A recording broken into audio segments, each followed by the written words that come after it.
Berlepas dari checkpoint Kubang Rusa, keadaan sudah mulai berubah dengan cuaca panas di sekitar Merapoh mulai membakar tubuh kami. Kalaupun ada pokok di kawasan ini, ianya tidaklah serimbun seperti seksyen di sebelumnya.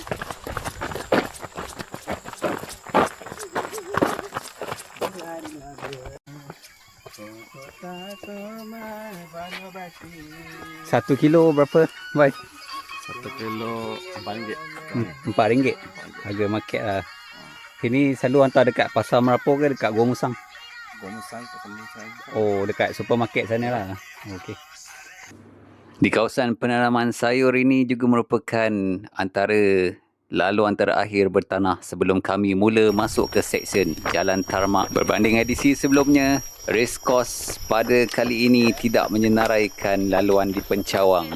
Sebaliknya, pada edisi kali ini, peserta menggunakan laluan tarmak sehinggalah mereka tiba di checkpoint yang ketiga.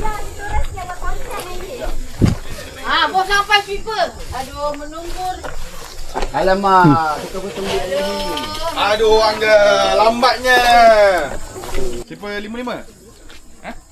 Oh, tak, 55 pun sudah habis. Sweeper satu sekarang. Ketiadaan laluan Pencawang nampaknya tidak menjejaskan pemandangan epik di Merapoh. Kali ini, kami berjalan dan berlari di sebelah Gua Sisik Naga. Cuma keadaan cuaca yang panas sedikit membataskan kenikmatan yang sedang kami alami.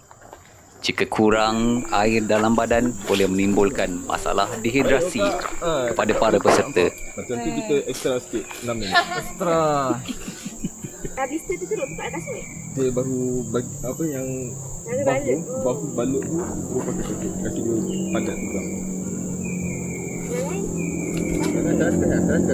Walaupun dunia pada hari ini bertambah maju dengan kehadiran teknologi AI, teknologi tradisional seperti kipas daun tetap tidak dilupakan. Kewujudan satu-satunya kedai makan di dalam laluan race ini membantu kami pada saat cuaca yang begitu panas. Tak ada kelapanya.